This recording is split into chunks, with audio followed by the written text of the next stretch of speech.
2 de fevereiro, domingo, mais um diário de cura, 2 de fevereiro, dia de Iemanjá. Meus respeitos a todos aqueles que amam o mar sobre esse nome, sobre essa ancestralidade, também quem não ama, meus respeitos a todos.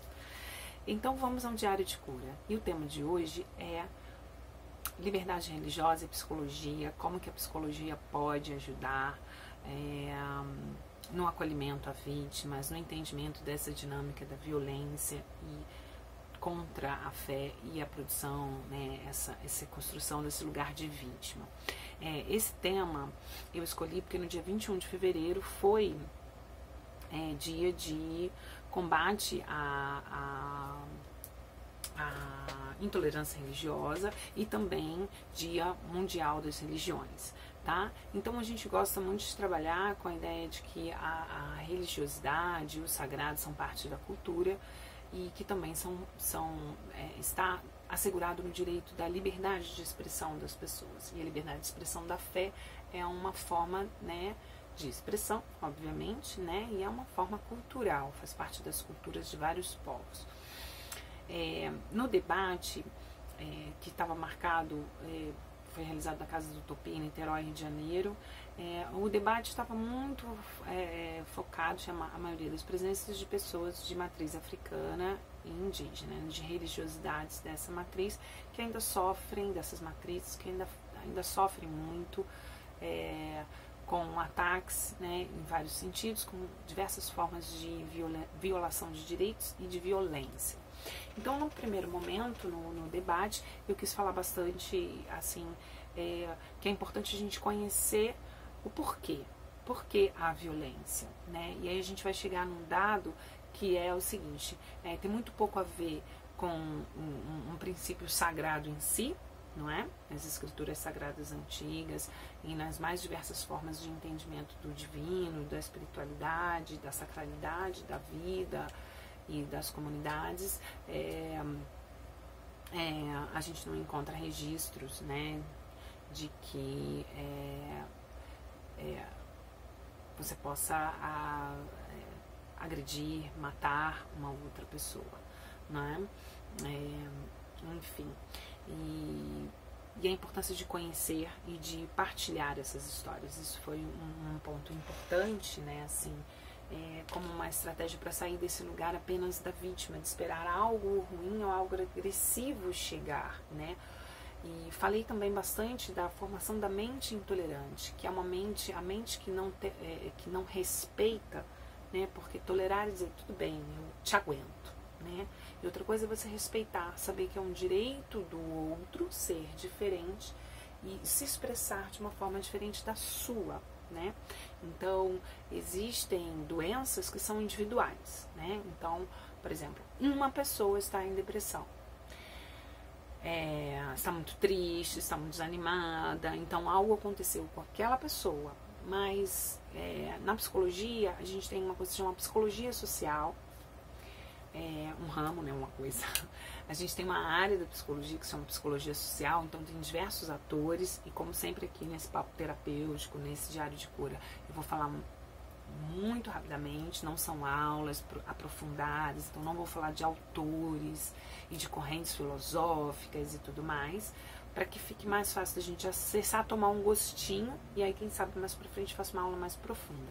Mas a ideia é que a gente possa aqui falar por alto, para quem não conhece um pouco o tema, para quem não conhece muito de psicologia, possa ir se interessando em conhecer cada vez mais, né? O conhecimento é bom a gente ir por doses e ir também processando essas informações.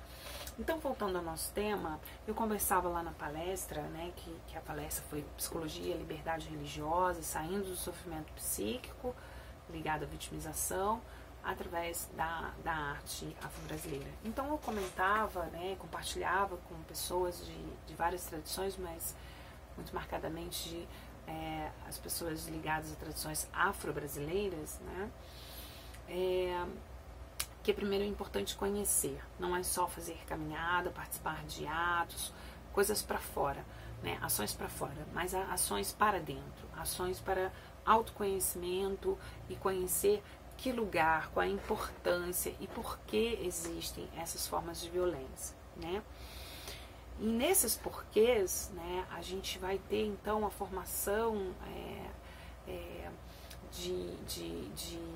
de grupos, de valores, né, de doenças que são mais coletivas. Quando toda uma coletividade, por exemplo, fica deprimida, às vezes a gente tem relatos na história de suicídios coletivos e enfim, outros fenômenos que afetam um grande número de pessoas, né, de uma comunidade. Então a gente vai ter esse registro do que a gente chama de doenças coletivas, quase que uma epidemia, né? E sentimentos, pensamentos e valores ligados a baixas frequências. Quais são as baixas frequências? As frequências mais animalescas, né? Pura e simplesmente. Como eu falei no vídeo sobre sexualidade, né? A questão da fome, da sede, então a ira, a raiva, aquele movimento impulsivo, não refletido, de ataque e defesa, isso faz parte de uma baixa frequência, no sentido de que ela não acessa dinâmicas cerebrais, valores, sentimentos que são lapidados, são mediados, mediadores da ação, que você reflete para responder, em que você consegue ter a perspectiva de vários ângulos de uma mesma situação, para que você tome uma tomada de decisão mais sábia por você mesmo, e não sendo orquestrado ou manipulado por fatores externos de pressão e jogos de interesse. Então a gente vai ver que na gênese, ou seja, na formação desses atos que são muito antigos na história da humanidade, a gente vai ver que nessa história, né, gerações e gerações vão sendo levadas não especificamente sobre questões espirituais em si, mas por todo um agregado de questões e valores econômicos, políticos, de disputas de poder, de questões sociais, de outros âmbitos que não estão restritos à forma como as pessoas se conectam com Deus em si, né? Então, algumas tradições, especialmente as afro-brasileiras, elas têm uma força incrível e, apesar de serem muito pequenas, elas têm vários ensinamentos belíssimos, não é? E uma história profunda de muitas sabedorias. Então, no primeiro momento da palestra, eu fui falando desses outros fatores, né, que de uma certa forma, né, ou em grande medida, uma certa forma não, de todas as formas, estavam associados aos fenômenos da escravidão, a fenômenos de um povo se achar superior ao outro, a questão da mulher, né, da subjugação da mulher, né, dentro desse processo de escravização. Então falei da questão do machismo, né, ele fundamentar esses atos de escravidão, né, de um povo ser superior ao outro e poder, né, dizer que esse não tem Deus e o outro tem Deus, e isso, e todos os julgamentos, apedrejamentos, são ações que baixam a frequência, né? E os ensinamentos crísticos, búdicos, de Oxalá e de todos os grandes mestres da paz e do amor e da compreensão, né? Então esses valores, eles mais elevados, eles precisam, né? Eles passaram por longos períodos de ensinamentos, né? Porque o ser humano, ele precisa ser estimulado a aprender a amar, a respeitar, a valorar o outro, a mediar, a não ficar no papo, toma lá da cá, né? Olho por olho, dente por dente. Então é preciso um conhecimento refinado, que as religiosidades, a espiritualidade, né, os ensinamentos espirituais dos sábios antigos, dos profetas, dos messias, enfim, sejam lá quais nomes forem dados nas diversas tradições, que são muitos, eles vão nos ensinando a essas perspectivas de elevação, através da reflexão, a acionar no nosso mental outros mecanismos cerebrais, não é? Que vão trazendo para a gente informações e ações mais ponderadas, mais equilibradas, sem ser na ira, no ódio, no tomar lá da cá, né? E a mente intolerante, ou seja, aquela pessoa que executa, ou aquele grupo que executa, né, um ódio que é inflamado, que é facilmente, né, estartado, é muito mais fácil o ser humano ter raiva do que perdoar. É muito mais fácil para o ser humano, pela sua parte animal, irracional, ele simplesmente atender a um estímulo e responder a ele. Mas o que nos diferencia é a nossa capacidade criadora, a nossa capacidade reflexiva, a nossa capacidade interpretativa das coisas. Então, os processos de educação, né, a pedagogia e a psicologia, elas podem nos ajudar, podem ser conhecimentos, né, e deveriam ser, para que o ser humano galgue, né, no seu processo de autoconhecimento, né, e nas questões que afetam, nas doenças que são coletivas, e os racismos, machismos e todas essas coisas que causam genocídios, que causam extermínio em massa de muitas pessoas, é que a gente possa ter também uma evolução da mentalidade coletiva, ou seja, como grupos, grandes grupos de pessoas pensam, são levados a pensar, né? Então aqui no Diário de Cura a gente vai compartilhar reflexões sobre essas temáticas. Então foi um pouco esse um papo que eu bati com o pessoal lá no dia 21 de janeiro, no dia de combate à intolerância, no dia das religiões, né? Mundiais, são muitas, são milhares de formas que a gente tem.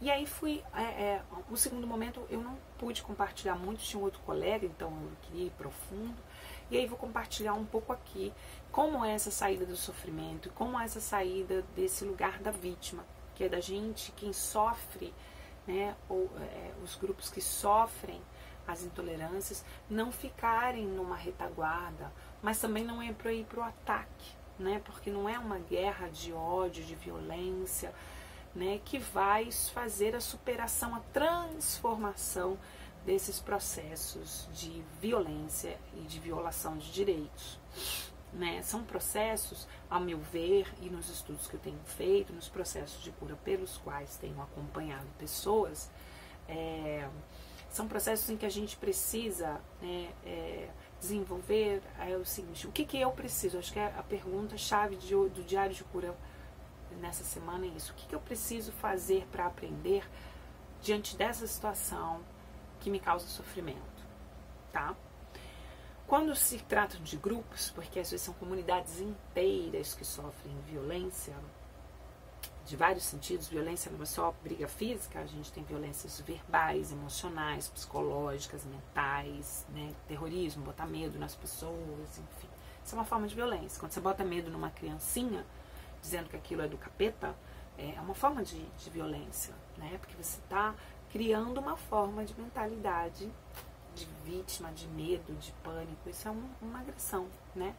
Então, quando a gente distribui, né, compartilha amplamente um conhecimento qualificado, sem um sentimento de medo, de ira ou daquilo, quando a gente vai conhecer as coisas, né, isso é um trabalho da educação e da psicologia juntos, no sentido da gente superar essas feridas coletivas, né? A gente vai acessar também, né, compartilhar isso com outras pessoas. O que há de bonito, né, no sentido que a gente para de alimentar essa troca de farpas e de coisas negativas. A gente sai do negativo e chama pra gente essa responsabilidade. Antes de que eu sofra uma violência, eu tenho que não me violentar. E como é que um coletivo inteiro não se violenta? Primeiro aprendendo a se amar e se valorizar. Então, momentos, né, históricos pelos quais a humanidade já passou diversas vezes, que é um chamamento para a humanidade: olha, se amem como irmãos, se respeitem em suas diferenças, temos coisas iguais. Então eu dizia lá no dia 21 de janeiro, antes de aparecer esse vírus novo aí, todo mundo precisa de ar puro para respirar. Pretos, brancos, índios, amarelos, pardos, de diversas religiões, de diversos lugares do mundo. Precisamos de água limpa, de ar da natureza. Então, cuidar dessa nossa grande casa, né? Quantos esforços a gente envolve e dedica para falar daquilo que a gente é diferente, daquilo que nos separa, daquilo que é violento e agressivo, a gente fica nesse lugar de vítima, ao invés de ser proativo e de atuar naquilo que nos une, naquilo que todos nós vamos necessitar, né? E necessitamos de amor também, todos necessitamos de amor, inclusive aqueles que alimentam uma mente intolerante, daqueles que alimentam práticas de violência, né? Às vezes muitos deles não sabem o que é o receber o amor, o afeto, a atenção.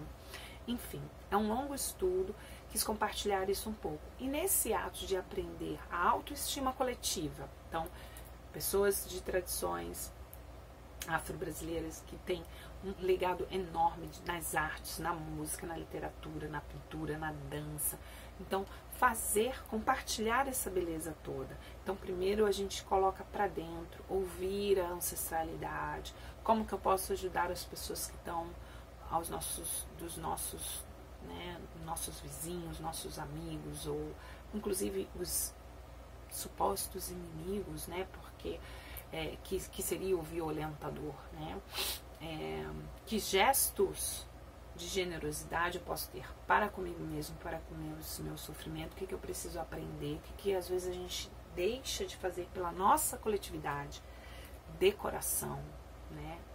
Não de decoração, de decorar, mas com o coração, né, pleno, como irmãos, né, que estamos aqui nas mesmas situações, né, água, ar, né, terra, comida, né, saúde, felicidade, o que estamos deixando de fazer. Então, essa foi uma reflexão que eu comecei, e como que as comunidades podem, né, logicamente tendo que serem acolhidas no momento de dor, de sofrimento, mas isso nos ensina onde está o caminho da cura, né? Como fazer essa transformação, né?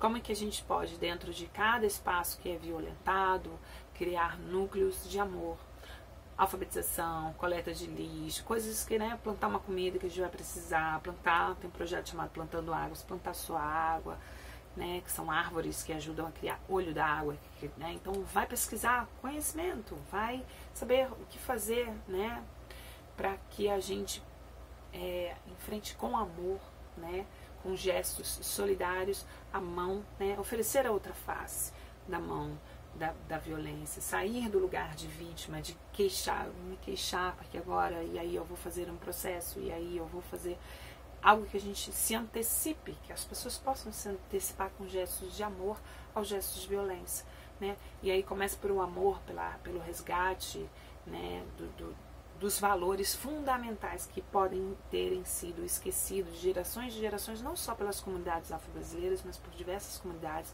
por diversos coletivos que, em nome do sagrado, às vezes esquecem de pôr em prática os ensinamentos, porque às vezes é muito difícil pôr em prática ensinamentos de elevação da humanidade, de elevação espiritual da humanidade, né, para contextos, para práticas mais refinadas, mais reflexivas, né, e que ao mesmo tempo que a gente consiga colocar em prática.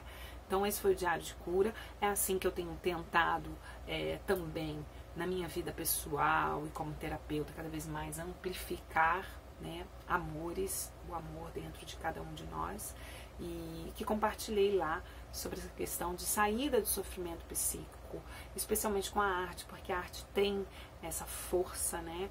Então, que cada espacinho possa se transformar num espaço de ensinar música, de ensinar pinturas, de ensinar às vezes a construir um instrumento, enfim, são infinitas possibilidades da gente ofertar amor.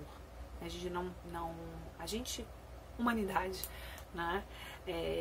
E a gente não precisa ficar replicando ódios, replicando violências, mesmo no lugar de vítima, né? Porque a vítima parece que é aquela que acolhe, se identifica com essa situação de violência. Então eu trouxe algumas reflexões sobre esse lugar de como que a psicologia pode atuar e ajudar, né, questionei, né, alguns casos em que pessoas em surto psicológico, psicóticos, ceifaram vidas de sacerdotes que tinham trabalhos incríveis, e quanto a gente não estuda como é esse mental, né, como é esse mental de pessoas que surtam, matam a própria mãe, matam do lado uma pessoa que é sacerdote, sacerdotisa, né, da onde vem essa violência contra o sagrado, né? Então, assim, esse é um tema que a psicologia, né, e agora a tradição toda dos filósofos africanos, da psicologia afro-brasileira, né, dos escritores e escritoras negras, indígenas, que vem trazendo contribuições, né, para a gente pensar essa psicologia que vai atuar, né, nesse estudo,